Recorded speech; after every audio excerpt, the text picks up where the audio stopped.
welcome back to our semi-monthly video entitled Senior Moments with Donna. This is round 5, and unfortunately it will be the final round.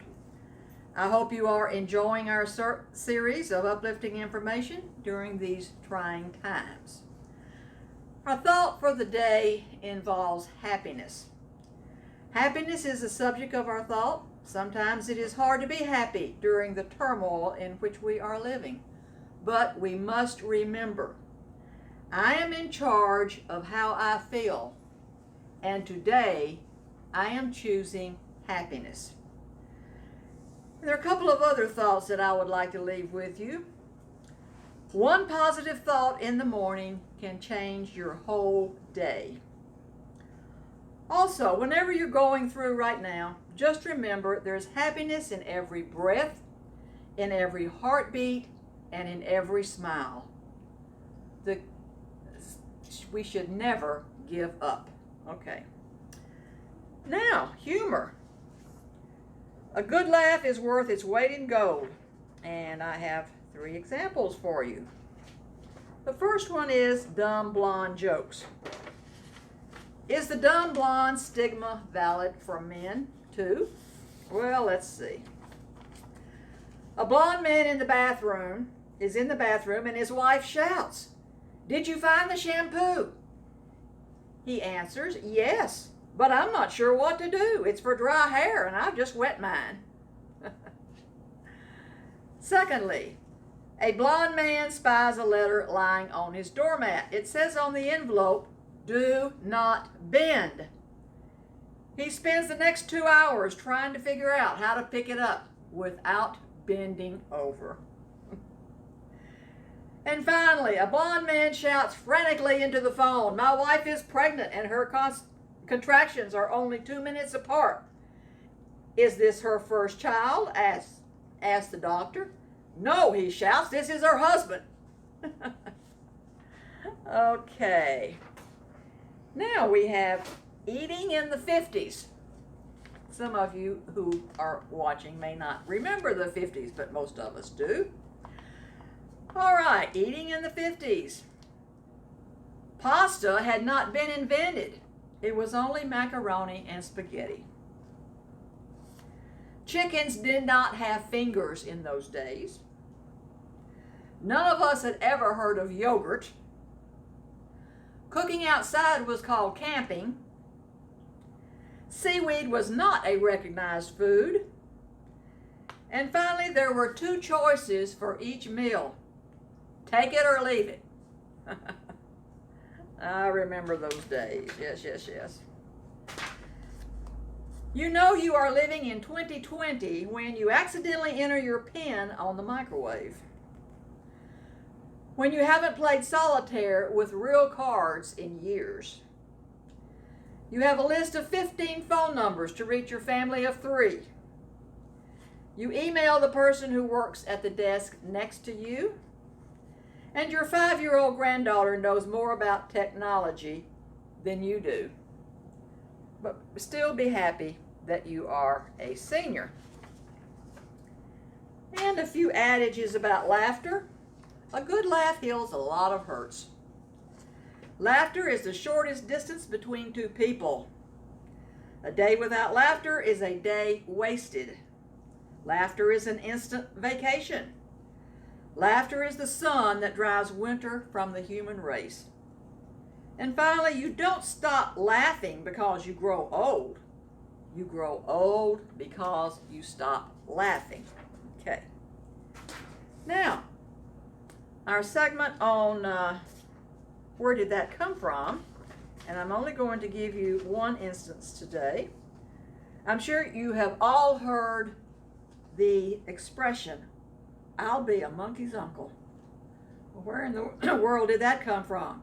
Well, this is a phrase that's employed to express shock, incredulity, or just plain surprise.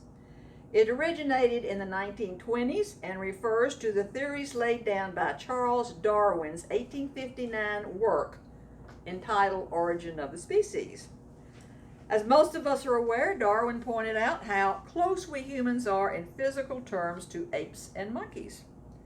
The idea that we are descended from our furry friends was scoffed at by many, and the phrase came about as a sarcastic response to it.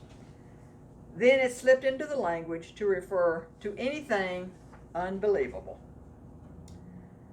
All right, a little something new and different today. Lost words from our childhood. It turns out that there are more of these lost expressions than Carter has liver pills. This can be disturbing stuff. We have been blessed to live in changing times. For a child, each new word is like a shiny new toy. We, at the other end of the chronological arc, have the advantage of remembering there are words that once did exist and now are heard no more, except in our collective memory. Heavens to Murgatroyd. All right, some others might be Heavens to Betsy, Gee Willikers, Jalopy, Carbon Copy. You sound like a broken record. Well, fiddlesticks.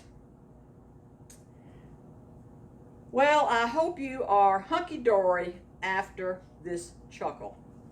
See you later, alligator. And finally, who am I? Who am I? Now, I'm sure that a lot of you will get this. The name of this person will pop right into your mind on clue number 1. So we'll see. He was born in a 2-room house in Mississippi on January 8, 1935. He purchased his first guitar when he was 11 years old.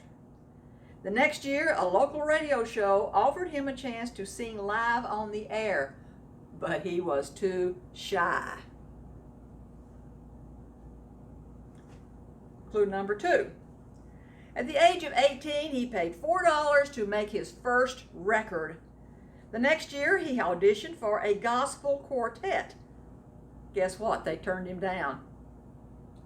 His breakthrough hit was Heartbreak Hotel, released in 1956. He recorded over 600 songs, but he did not write any of them. I bet you think you know who it is by now. Clue number 3. In 1956, he began his film career with a Western, Love Me Tender. He went on to make a total of 31 movies in his career. In September of 1956, he appeared on The Ed Sullivan Show. In December of 1957, he was drafted into the U.S. Army, earning a $78 monthly salary. During his 2-year stint on active duty, he was unable to access his music-generated income of over $400,000. Clue number 4. In 1959, while serving in Germany, he met his future wife. She was 14 years old and he was 24. They were married 8 years later. His popularity faded in the 1960s with the rise of the Beatles, the Rolling Stones, and others. He successfully relaunched his career in 1968 with a TV special after only making movies for 7 years. Number 5, he and his wife divorced in 1972 after having 1 daughter at the age of 42. The king of rock and roll passed away in 1977 at his home in Memphis, Tennessee, supposedly of a drug overdose. Okay, do you think you know who this is? Well, it is Elvis Presley. I'm sure you all guessed that one. Okay, in conclusion, I hope I have brought a little joy into your lives. As I said earlier, this is the last issue of Senior Moments with Donna, as I will be retiring in October. I want you to know that I have thoroughly enjoyed interacting with you during the past few years, and I want to wish you well. Be joyful, be happy, and remember to keep smiling. Thank you.